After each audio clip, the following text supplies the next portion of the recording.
and Pete can comment on this, but lawsuits like this have implications for decades.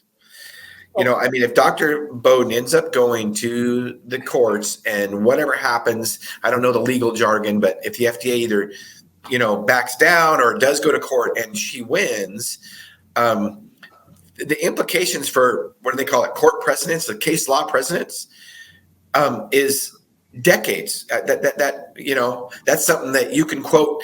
If you're still an attorney 40 years from now, Pete, you can use that as an example. Yeah, absolutely. And to your point, it's what we call binding precedent. In other words, in certain circumstances, especially from the United States Supreme Court, that locks everybody else in. Look, this is either the analysis or this is the conclusion, whatever the case is. You can't do this, or if you're going to do it, here are the steps you have to take, whatever the case may be. So yeah, I'm very hopeful, like you, and kind of what Dr. Turner was talking about, him being the tip of the spear. I have quietly heard other folks in the medical profession saying, well, I'm not going to stick my neck out, but, I've changed my thinking.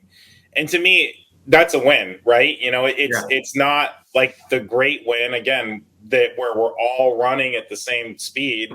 But you know what? We're all in the race together. And that's significant, because it used to be like the folks on the side wanting to throw the tomatoes at us of like, you guys are all heretics.